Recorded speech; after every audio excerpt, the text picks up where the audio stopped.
Hey Ed, you Yeah. know about Yale University, right? Yeah, that's here in Connecticut, down Haven Way. Exactly. Now imagine going to Yale and something tragic happened, like a murder. Well, that would be very shocking because people go there for their education. Exactly. So stay tuned because this next one is about a murder that shook Yale.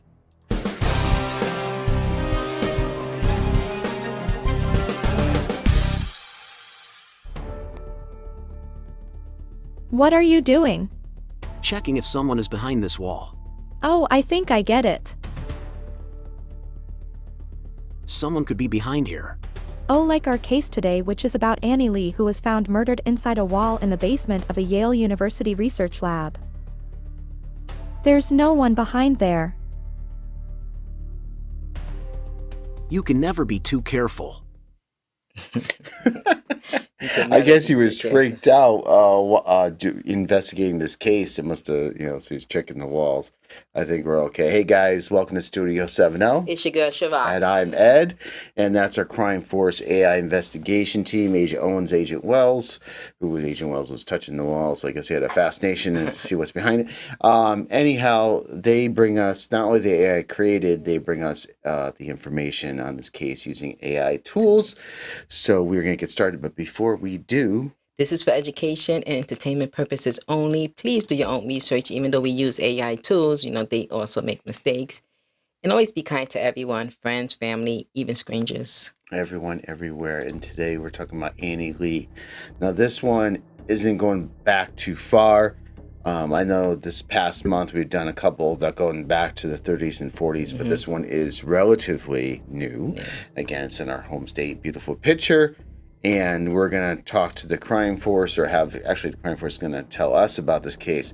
Okay, let's give us some background, and then we'll discuss a little bit more. All right, here we go. Annie Lee, a 24-year-old beautiful smart Yale graduate student, she was working at the New Haven, Connecticut, campus of Yale University. Annie Marie Lee, born on July 3, 1985, was a 24-year-old. Time of death was a doctoral student at the Yale School of Medicine's Department of Pharmacology. Lee was born in San Jose, California, to a Vietnamese-American family. She spent her childhood with her aunt and uncle. She was valedictorian of her graduating class at Union Mine High School in El Dorado, California, and voted most likely to be the next Einstein. Whoa. After earning approximately $160,000 in scholarship money, she attended and graduated from the University of Rochester in New York.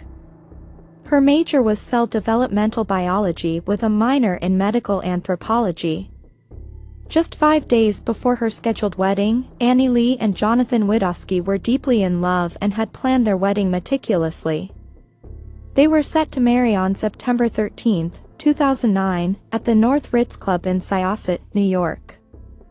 In the days leading up to the wedding, Annie expressed her excitement about the event through social media posts and conversations with friends and family.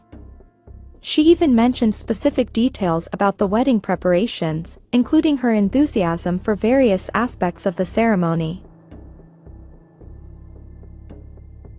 Wow, sounds pretty good. Sounds like a plan. Good background there about who she is and what's going on in her life at the time. And, very smart, very, very smart individual. The next Einstein. Did you hear that? That's crazy. So, I'm excited to hear about, intrigued about hearing more details about the case. Thanks, Agent Owens.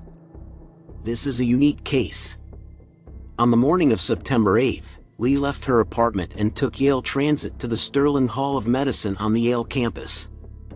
At about 10 a.m., she walked from Sterling Hall to another campus building at 10 Amistad Street, where a research laboratory was located. Annie Lee had left her purse, cell phone, credit cards, and cash in her office at Sterling Hall. She entered the Amistad Street building just after 10 a.m., as documented on footage from the building's security cameras. Lee was never seen leaving the building. At approximately 9 p.m. that night, when Lee had still not returned home, one of her 5 housemates called police to report her missing. Because the security footage did not show Lee exiting the building at Amistad Street, police closed the whole building for investigation. Initial search efforts. Police initially considered the possibility that Lee had voluntarily disappeared before her wedding, but soon focused on the laboratory building after surveillance footage showed her entering but not leaving. Building closure and search. Authorities closed the entire Amistad Street building for investigation, as security footage did not show Lou exiting. They searched the building thoroughly, including using flashlights in darkened areas.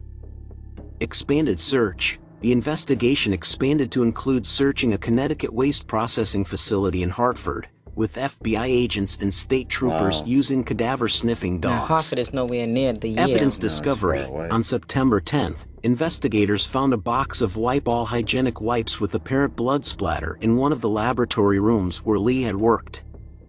The next day, they discovered an extra-large lab coat with red stains in a recycling bin. You are right, Agent Wells. In a school setting. This is crazy. On September 13th, Lee's planned wedding day, investigators detected an odor of decomposition in the basement locker room. Oof. Cadaver dogs confirmed the presence of a body, and Lee's remains were found concealed in a wall behind a toilet. Suspect identification. Wow. Raymond Clark III, a lab technician who worked in the same building, became a person of interest. His movements were tracked using digital keycard data, showing he entered the building at least 10 times on the day Lee disappeared. 10 times. DNA collection. On September 15th, police took DNA samples from Clark and searched his apartment and car. Clark was briefly detained for DNA sampling but released without arrest at that time.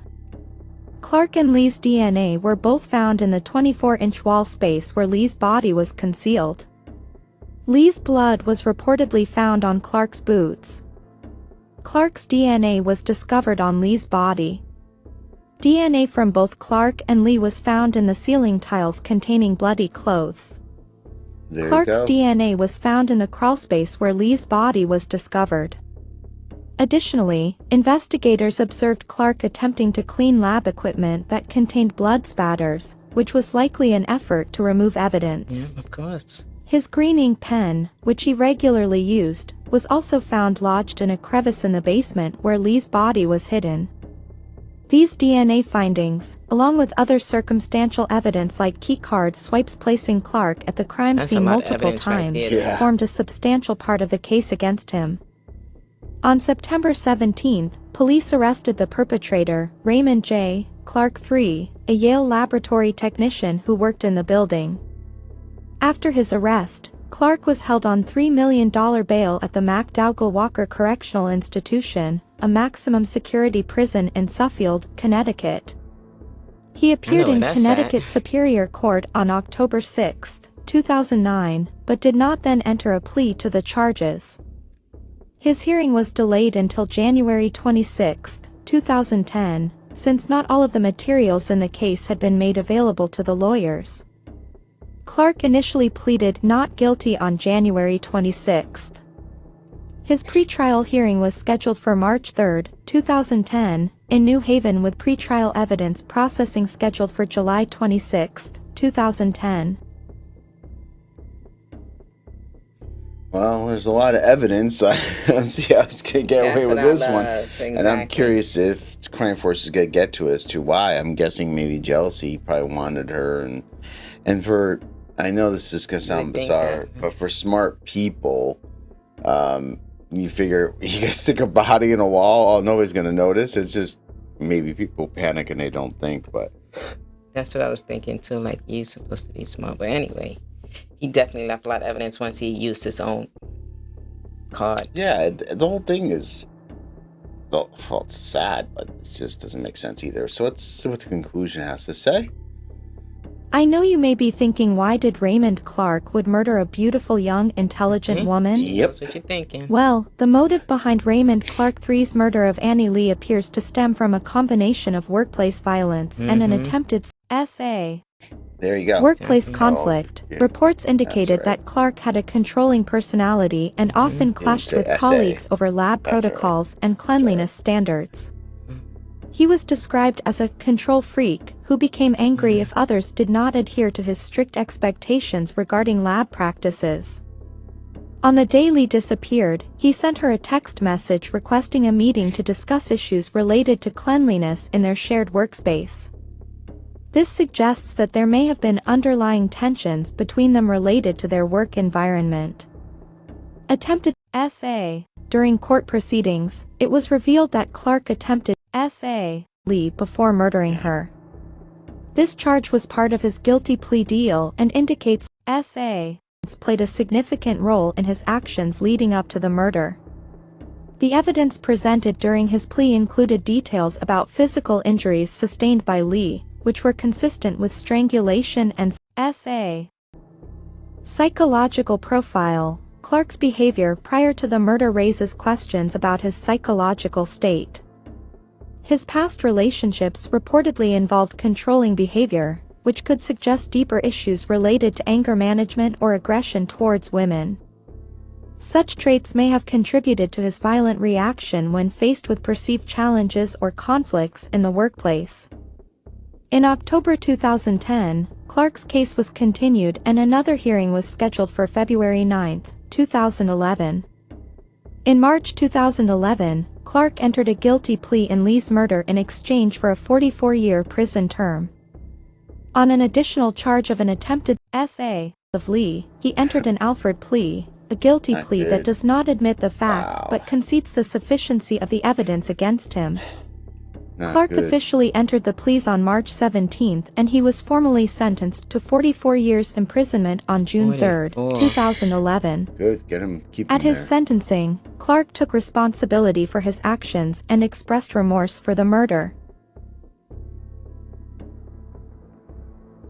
Thank you, Crime Force. That's just sad. I mean, very smart girl, and so it's what I was thinking about is about a guy, and again, not to judge or look at somebody, but there's a lot of guys that, for one way or the other, they're not confident, they're not good with women, whatever, because, people always think a lot of smart people are nerdy, not necessarily true, but he probably found her beautiful.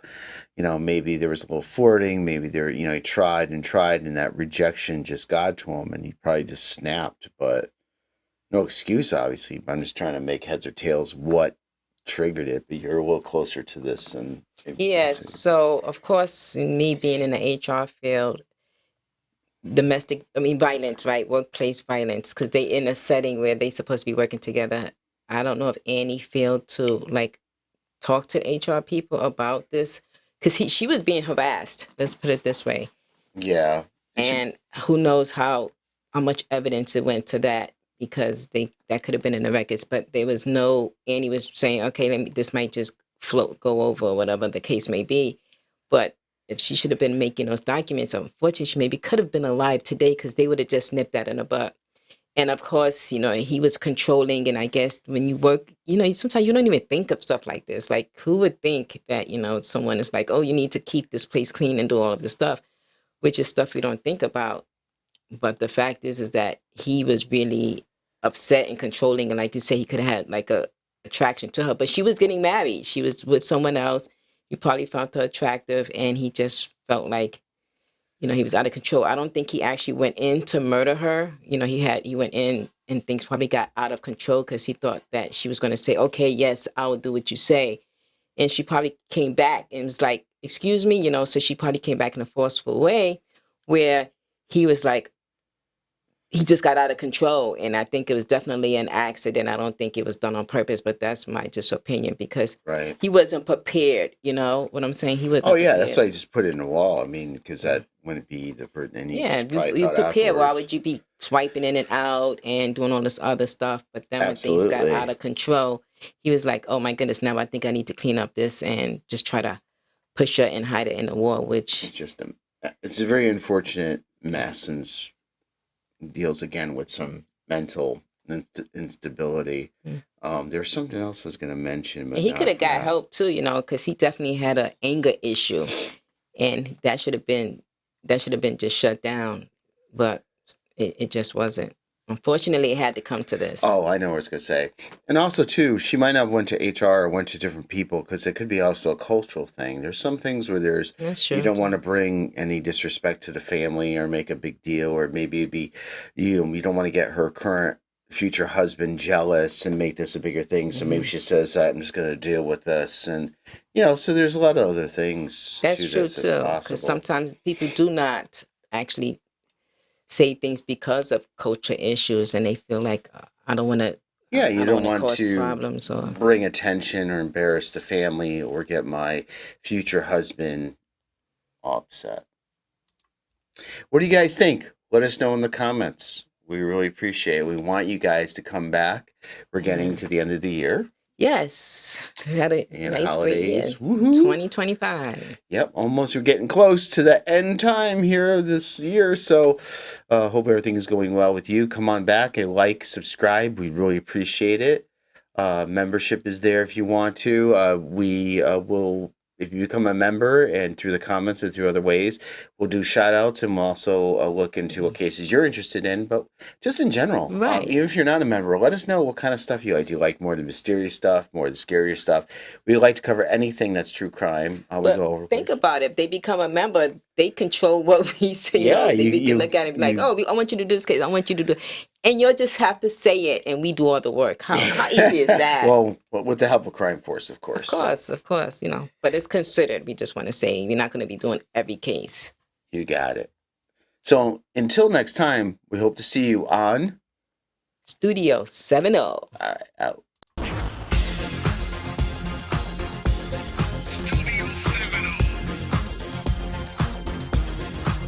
Crime Force.